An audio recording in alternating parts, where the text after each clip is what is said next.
Hello friends, welcome to my channel roam and taste. আজকে আমি তোমাদের একটা দারুণ জায়গার কথা বলবো, যে জায়গাটা কলকাতার খুব কাছে, অথচ সেখানে রয়েছে পাহাড়, নদী, ঝর্ণা, প্রাকৃতিক সৌন্দর্য অপূর্ব। এই জায়গাটা হচ্ছে বালেশ্বরে। বালেশ্বরে আমরা থাকবো না, বালেশ্বর থেকে আমরা আরও কিছুটা দূর এগিয়ে গিয়ে থাকবো পঞ্চলিঙ্গেশ্বরে। পঞ্চলিঙ্গেশ্বরের নাম নিশ্চয়ই তোমরা অল্প বিস্তর জানো। এই পঞ্চলিঙ্গেশ্বরে আমরা থেকে পঞ্চলিঙ্গেশ্বর দর্শন করব, আর এছাড়াও আমরা পঞ্চলিঙ্গেশ্বরের আশেপাশে যে জায়গাগুলো আছে সেইগুলো দেখব। এই পঞ্চলিঙ্গেশ্বরে প্রচুর হোটেল রয়েছে। আমরা ছিলাম সাই ঈশ্বরী হিলভিউ রিসোর্টে। এদের নিজস্ব প্যাকেজ রয়েছে। আমরা বন্ধুরা মিলে গিয়েছিলাম, আমরা তাই প্যাকেজে গেছিলাম, কারণ এদের প্যাকেজটা ছিল 2 days। এইরকম প্যাকেজটা হয় 1 day অথবা 2 day প্যাকেজ। তো সেই প্যাকেজের সাথে খাওয়া সব কিছু নিয়ে একটা রেট থাকে, অথবা তোমরা প্যাকেজটা গাড়িটা আলাদাই রাখতে পারো। আমরা যেটা করেছিলাম, আমরা গাড়িটা আলাদা রেখেছিলাম আর থাকা খাওয়াটা একসাথে প্যাকেজে গেছিলাম, এবং সেখানে আমাদের পার হেড করে পড়েছিল। আমাদের রুম দেওয়া হয়েছিল 5টা, কারণ আমরা 10 জন ছিলাম। রুম মানে একটা রুমে 2 জন করে আমরা ছিলাম। এবার এই রিসোর্টটা ভীষণ ভালো, এবং স্টাফেরা খুব কোঅপারেটিভ। আমাদের সব কিছু আবদার মেনে নিয়েছিলেন, এবং খাওয়া দাওয়া এখানকার ভীষণ ভালো। আমরা যেদিন গিয়েছিলাম সেদিনটা আমরা রেস্ট নিয়েছিলাম, কারণ আমাদের পৌঁছতে দুপুর হয়ে গেছিলো। পরের দিন ভোরবেলায় উঠে ব্রেকফাস্ট করে নিয়ে আমরা চলে গেছিলাম দেবীকুণ্ড অথবা দেবকুণ্ড। এই জায়গাটা দুর্দান্ত, এবং রিসোর্ট থেকে ওনারা খাবার প্যাক করে দিয়েছিলেন। সেটা আমাদের মাঝখানে এক জায়গায় দাঁড়িয়ে বেশ পিকনিক করা হয়েছিল। তো সব মিলিয়ে অনুভূতিটা মানে দুর্দান্ত, বেশ একটা অ্যাডভেঞ্চার, সব মিলিয়ে একটা দুর্দান্ত মানে বেড়ানো হয়েছিল। দেবকুণ্ড নামের অর্থ দেবতার পুকুর বা ছোট জলাশয়। এটা শিমলিপাল ন্যাশনাল পার্কের বাইরে প্রাকৃতিক পরিবেশ বেষ্টিত একটি দর্শনীয় স্থান। বারিপদা থেকে 60 কিলোমিটার দূরে, আর বালেশ্বর থেকে 65 থেকে 66 কিলোমিটার দূরে। এবার এই দেবকুণ্ডে তো আমরা পৌঁছলাম, যেখানে একটা জায়গা রয়েছে যেখানে গাড়ি পার্ক করা হয়। গাড়িটা পার্ক করে দিয়ে আমাদের এগিয়ে যেতে হবে। এই হচ্ছে সেই খুব সুন্দর দেবকুণ্ড, যেখানে ঝর্ণা রয়েছে। আর দেখতে পাচ্ছ দেবকুণ্ডের ওপরে একটা মন্দির রয়েছে। এই যে মন্দির, এই মন্দির হচ্ছে মা অম্বিকার মন্দির। আমরা এই মন্দিরটাতেও যাব।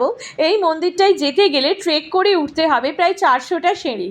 আমাদের 2 বন্ধু পারেনি, তো তারা একটু রেস্ট নিয়ে নিল, কারণ তারা একটু শারীরিকভাবে অসুস্থ, সেই কারণে উঠতে পারিনি। আর আমরা উঠেছিলাম। তো সেই ওঠাটা একটা বিরাট অ্যাডভেঞ্চারাস ব্যাপার। জঙ্গলের ভেতর দিয়ে রাস্তা, এবং তার মধ্যে দিয়ে শুধু আমরা নয়, প্রচুর ভক্ত এই মা অম্বিকার মন্দিরে গেছিল দর্শন করতে।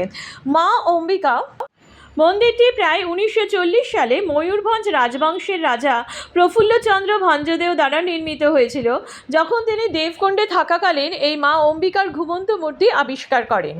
মা অম্বিকাকে এখানে লিভিং গডেস বলা হয়, এবং সেই নামেই আর কি পুজো করা হয়। বিশ্বাস তিনি দেবতা এবং মানবের মঙ্গল করেন। দেখতেই পাচ্ছ রাস্তার দুপাশে দেখো কি সুন্দর, মানে জঙ্গল, পুরো জঙ্গলের মাঝখান দিয়ে রাস্তা, আর সেই বেশ গভীর জঙ্গল, এবং ছোট ছোট পাহাড়ি টিলা রয়েছে, এবং তার ভেতর দিয়ে দেখো নদী বয়ে যাচ্ছে। এবং ওই আরেকটু এগিয়ে গেলে এই হচ্ছে নদীর জল থেকে এইভাবে ঝর্ণা সৃষ্টি হয়েছে। আর মা অম্বিকার মন্দির, মানে মা অম্বিকার মন্দির যেতে গেলে প্রায় মানে 400টা সিঁড়ি, মানে বেশ কিছুক্ষণ।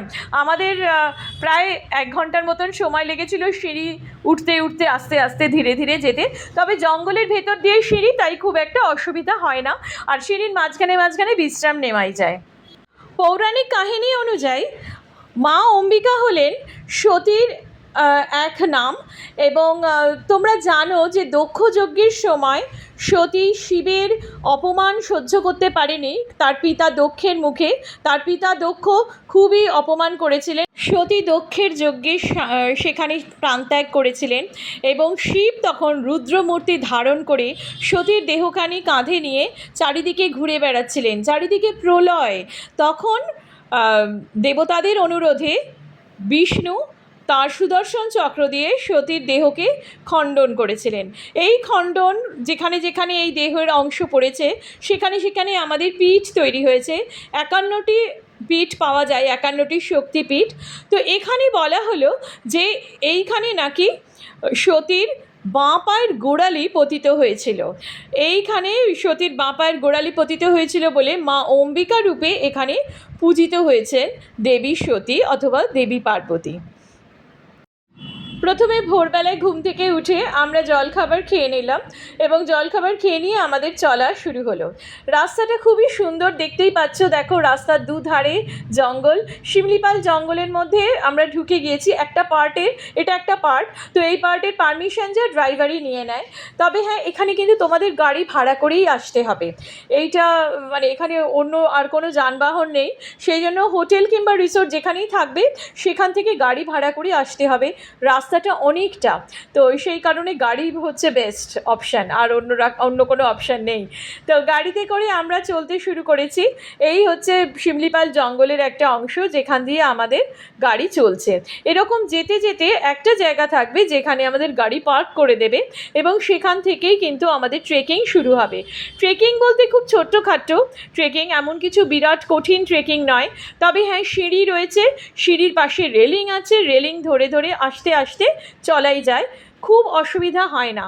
তবে যাদের ভীষণ হাঁটুতে ব্যথা কিংবা কোমরে ব্যথা তাদেরকে আমি অ্যাডভাইস করব যে নিচে দেবকুণ্ডতেই থেকে যাওয়া ভালো।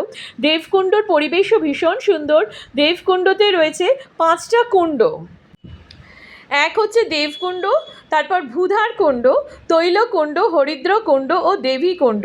এই পঞ্চকুণ্ড এককভাবে পঞ্চকুণ্ডও বলা হয়। বালাসোর জায়গাটা পাহাড় নদী ঘেরা একটা অপূর্ব জায়গা। এখানে 5টা নদী রয়েছে এবং সেই নদীর ড্যামগুলো আছে। আমরা বিকেলবেলায় গিয়েছিলাম ড্যাম দেখতে, তো এইরকম ড্যাম দেখো, মানে এখানে এখনও তখন কাজ চলছিল, কিছু রিপেয়ারের কাজ চলছিল, সেই জন্য কিছুটা অংশ বন্ধ ছিল। তো এইখানে দেখে বুঝতেই পারছো খুব সুন্দর কিন্তু প্রাকৃতিক পরিবেশ। মানে বিকেলবেলায় এই যে সূর্য ডুবছে, একটা মানে অপূর্ব দৃষ্টি, মানে একটা অপূর্ব দৃশ্য রচনা করেছে, যা কিন্তু দেখলে খুব মন ভালো লাগে। আর এমন একটা জায়গা শহরের কোলাহল থেকে দূরে, মানে মন ভালো করার একটা দুর্দান্ত জায়গা। আমরা বেশ কিছুক্ষণ এই ড্যামে ছিলাম এবং আমাদের তো খুবই ভালো লেগেছিল। এইখানে থেকে কিছুক্ষণ বসে আমরা নানা রকম ছবি তুলেছিলাম আর কি।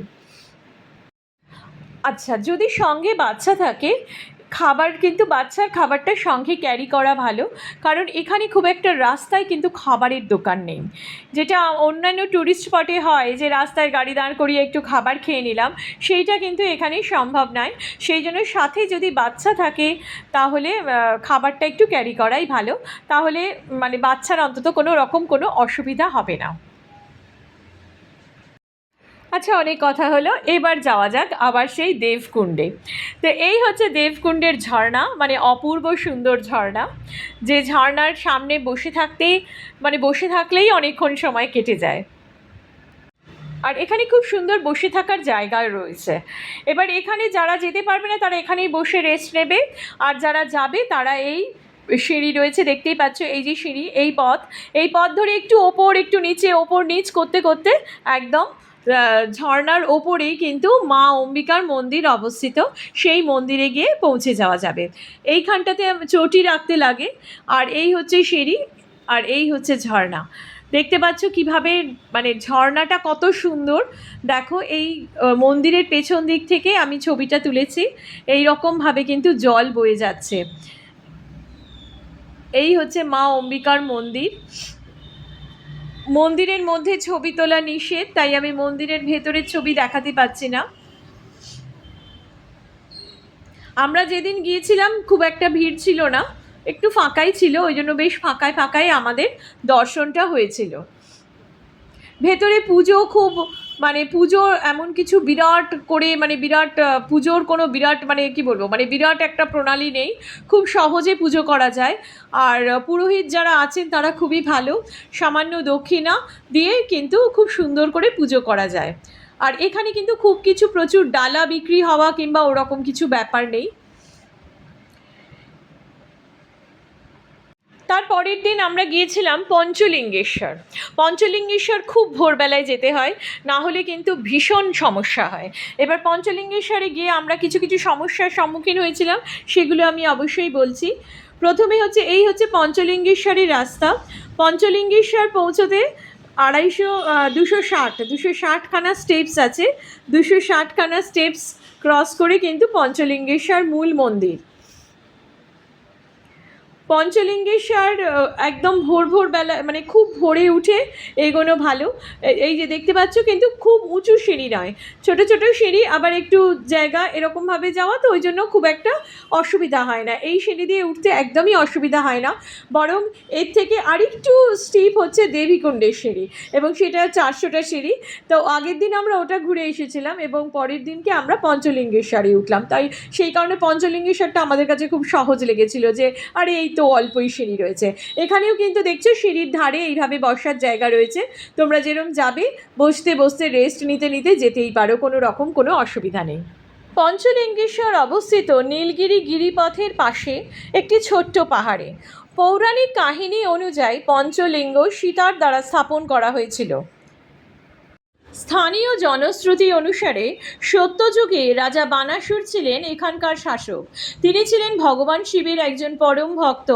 একদিন তিনি স্বপ্ন দেখলেন ভগবান শিব নিজেই 5টি লিঙ্গরূপে এই পাহাড়ে আবির্ভূত হবেন। রাজা এই স্বপ্নের প্রেরণায় এখানে সাধনা শুরু করেন এবং একসময় পাথরের নিচে 5টি লিঙ্গ আবিষ্কার করেন। তার বিশ্বাস ছিল এই 5টি লিঙ্গ শিব নিজেই স্থাপন করেছেন। এখানে অদ্ভুতভাবে একটি প্রাকৃতিক স্রোত শিবলিঙ্গর উপর দিয়ে প্রবাহিত হয়, যে স্রোতের শিবলিঙ্গগুলো নিয়মিতভাবে ধোয়া হয়ে যায় এবং সম্পূর্ণ পবিত্রতা বজায় থাকে। এবং আমাদের মানে ভক্তরা যারা যাবে দর্শন করতে, তাদের রীতিমতো একটা পাথরের উপরেই শুয়ে ওই হাত দিয়ে শিবলিঙ্গ স্পর্শ করতে হয়। সেটা একটা মানে অদ্ভুত অভিজ্ঞতা, এবং কোনো রকম কোনো অসুবিধা হয় না। ওখানে যিনি পুরোহিত আছেন হাত ধরে থাকেন, কোনো অসুবিধা নেই। এই যে দেখতে পাচ্ছ, এই যে জল বয়ে যাচ্ছে, এইটা কিন্তু শিবলিঙ্গ ধুয়ে এই জল কিন্তু এই স্রোত নেমে আসছে। এই যে লোকের যে লাইন, এই লাইনের এই খানটাতেই হচ্ছে শিবলিঙ্গ রয়েছে। ইতিহাস অনুসারে 1811 খ্রিস্টাব্দে নীলগিরি রাজবংশের রাজা কৃষ্ণচন্দ্র মর্দারাজ হরিচন্দনের স্ত্রী অন্নপূর্ণা দেবীর স্বপ্নে এই 5টি লিঙ্গ আবিষ্কৃত হন। রানী স্বপ্ন দেখেছিলেন এবং সেই রানীর স্বপ্ন অনুসারে তিনি মানে রাজা এবং রাজার প্রজারা এখানে খুঁজতে শুরু করেছিলেন, এবং সেই স্বপ্ন অনুসারেই জঙ্গলে খুঁজে এই শিবলিঙ্গ সন্ধান পাওয়া গিয়েছিল। তারপরেই রাজা এই পুজো শুরু করেছিলেন। এই যে দেখতে পাচ্ছ এখানে শিবলিঙ্গ, এই শিবলিঙ্গ এই জায়গায় রয়েছে, এই স্থানে যেখানে লোকজন খুব ভিড় করে আছে, আমরা লাইন দিয়ে রয়েছি, আর এইখান দিয়ে সেই জল কিন্তু বয়ে যাচ্ছে, সেই পবিত্র স্রোত বয়ে যাচ্ছে। এইখানে পুজো দেওয়ার একটা অসুবিধার কথা বলি, সেটা হচ্ছে যে এইখানে লাইন তো দেওয়া হয়, কিন্তু লাইনটা ঠিক মতন মেনটেন করা হয় না।